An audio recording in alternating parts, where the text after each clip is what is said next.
Let's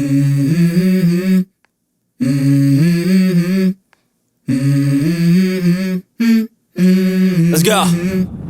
පිටුරුතලාගල, ගෝණපිටිය, උඩගබ්බල, අබරගල කියන මේ අතිශයින්ම සුන්දර වූ කඳු පන්ති වලින් වට වෙච්ච මන්දාරම් නුවර ගැනයි මෙවර චාරිකා සටහන් වැඩසටහන.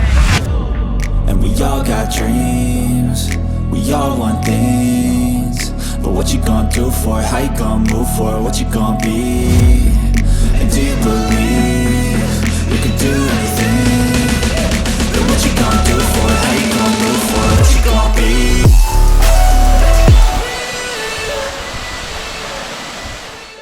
මේ මන්දාරම් නුවර ගැන මන්දාරම් නුවර කියන හරි ඓතිහාසික ප්‍රදේශයක්. මන්දාරම් නුවර ගැන ඓතිහාසික තොරතුරු සඳහන් වන්නේ මන්දාරම්පුර පොතේ. මන්දාරම් නුවර ගැන පළවෙනි ලිඛිත සාක්ෂිය අපිට හම්බ වෙන්නේ පළවෙනි රාජසිංහ රජතුමාගේ කාලේ. ඉතින් පළවෙනි රාජසිංහ රජතුමා ශිව ආගම වැළඳගත්තානේ. එතුමා මේ ප්‍රදේශයේ ශිව භක්තිකයන්ට ලබා දුන්නා. ඉතින් ඒ කාලේ ගිරි කියන ශිව භක්තික ප්‍රධානී තමයි මේ ප්‍රදේශය පාලනය කරලා තියෙන්නේ. ඒ කාලේ ශිව භක්තිකයන්ගේ අගනුවර විදියට තමයි මන්දාරම් නුවර භාවිතා කරලා තියෙන්නේ. නමුත් මේ ගිරි කියන තවුසා එහෙම නැත්නම් ශිව භක්තිකයා තමන්ගේ 6000ක් විතර සේනාවක් එක්ක මේ අවට ප්‍රදේශවල ගම් වලට වැදිලා ඒ ගම් විනාශ කරලා ඒ ගම් වල ඉන්න මිනිස්සු ශිව ආගම වැළඳ ගන්න බල කරලා තියෙනවා. ඉතින් මේක බොහෝ කරදර ඔහු විසින් සිදු කරලා තියෙනවා.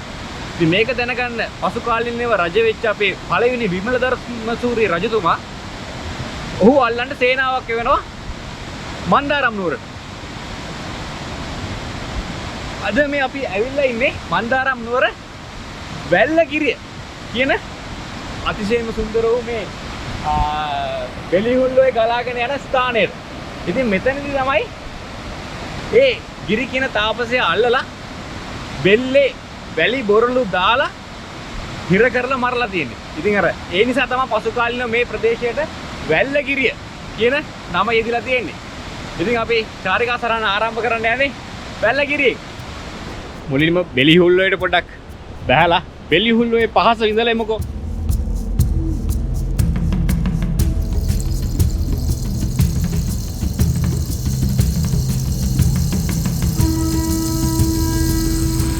අංකල් මේ පාලමට මොකද්ද කියන්නේ?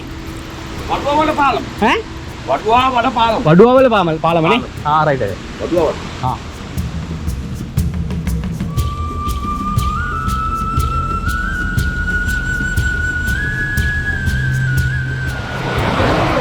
මේ වෙලියුල්ලෝ නේ.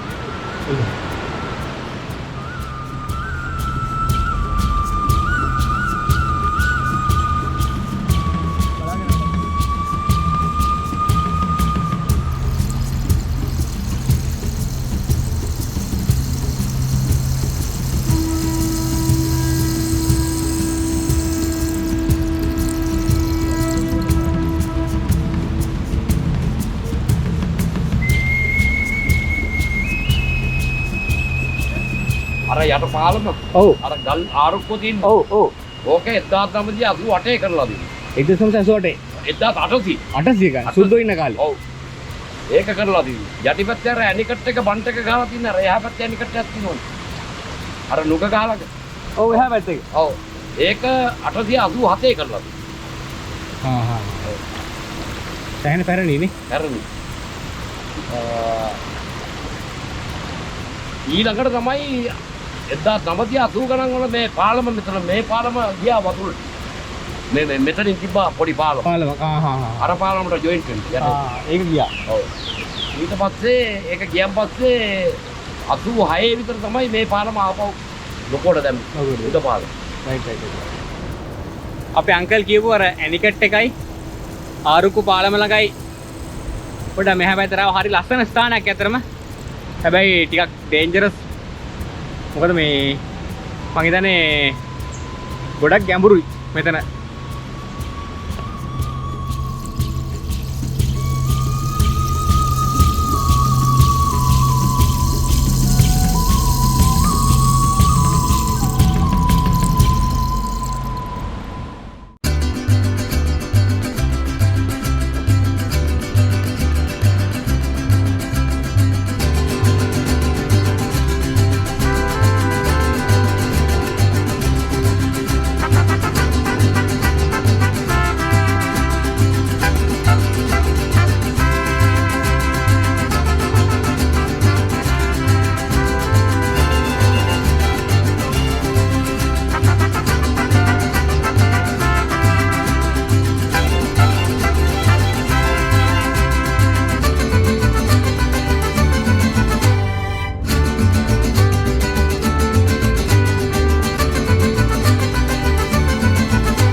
මන්දාරම් නුවර තවත් ඓතිහාසික ස්ථානයක ඉන්නේ.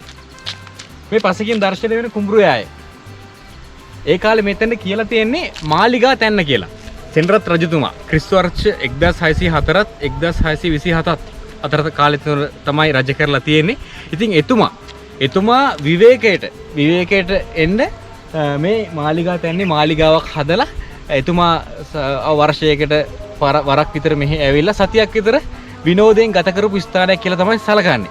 ඒ වගේම ඒ මාලිගාව ඊට පස්සේ රජ පරම්පරාවේ බොහෝ රජවරු පිළිසකර කරලා තියෙනවා. ඉතින් අවසාන වශයෙන් 1739 දී රජ වෙච්ච ශ්‍රී විජේරාජසිංහ රජතුමා ඒ රජමැදුර නවීකරණය කරා කියලා මන්දාරම් පුවතේ සඳහන් වෙනවා. හැබැයි පසු කාලීනව කරපු ගවේෂණ වලින් ඇත්තටම දැන් අපි ගිහිල්ලා බැලුවොත් කිසිම තොරතුරක් එහෙම මාලිගාවක් තිබ්බ බවට කිසිම තොරතුරක් නැහැ.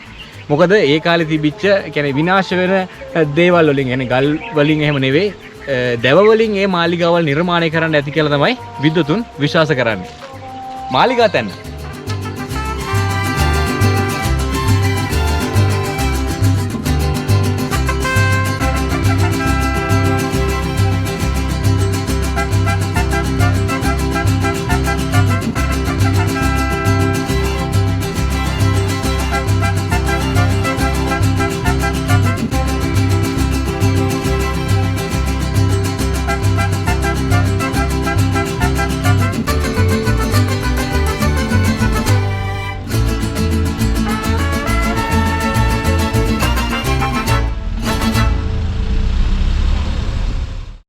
පොළපතන යන්න කියලා මෙතනින් යන්නේ. ඔව්. ඔතනින් පොඩ්ඩක් ගිහලා ස්ටෝර් එකකින් උඩ. ඉතින් පොඩි බඩගින්නට අපි පොඩ්ඩක් ආවා. හතරක් විතර ගන්න බෑ. ඔතිය පුළුවන් මං හතරක්.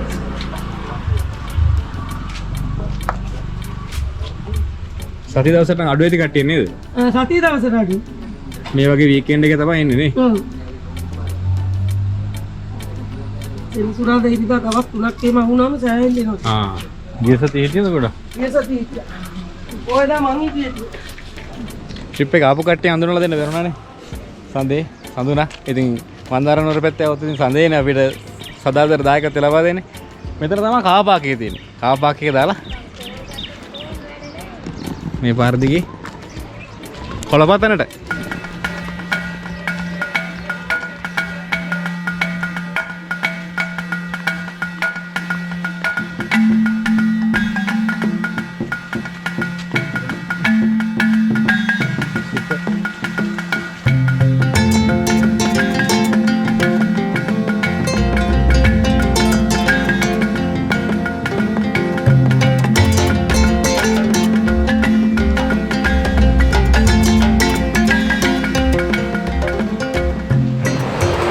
මන්දාරම් නුවර කිව්වම ඉතින් අඳුරනේ.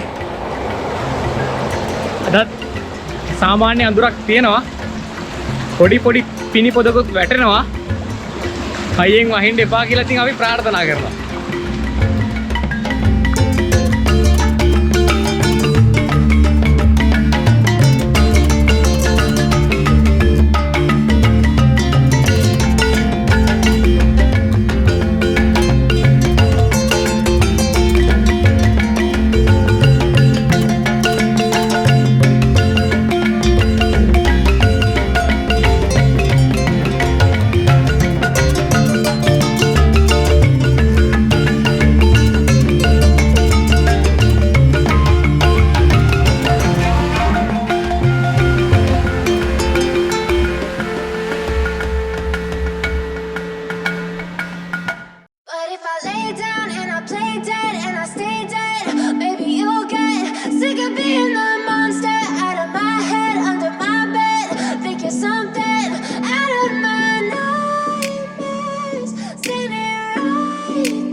So if I play dead, will you regret everything that you did, that you said?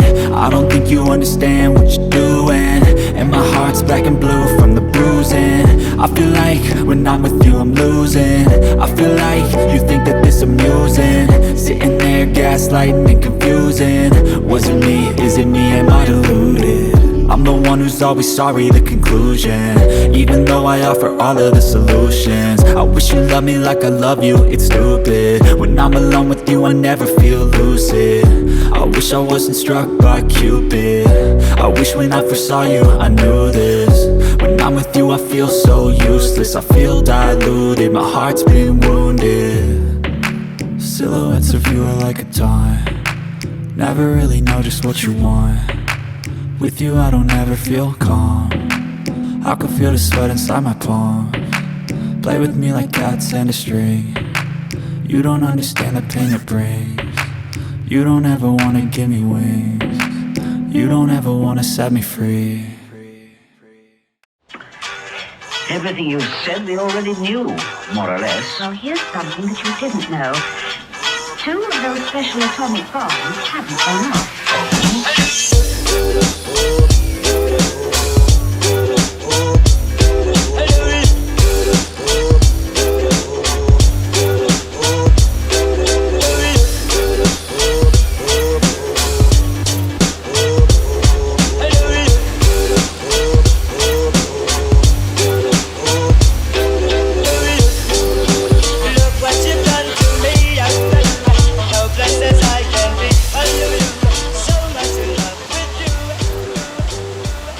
තරුණියකගේ කෙස් කලඹ කඩා හැලෙන්නාක්සේ ඇද හැලෙන දියැලි පොකුරක් ලෙස ප්‍රචලිත කොළපතන දියඇල්ල මුහුදු මට්ටමේ සිට මීටර් 1500ක පමණ උන්නතාංශයකින් පිහිටා ඇත.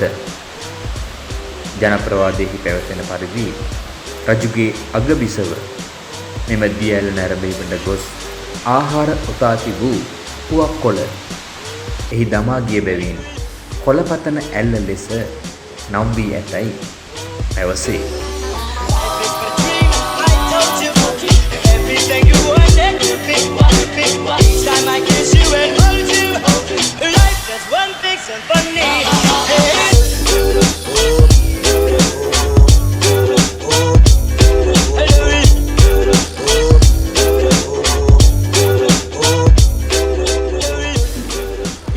මේ ප්‍රදේශයේ ගොඩක් අර දුම්කොළ කර්මාන්තයට ප්‍රසිද්ධයක් උසනලා තියෙනවා. ඒ වගේ නටමුන් තමයි තියෙන අර දුම්කොළ ෆැක්ටරි එකේ නටමුන්. මේ ටිකේ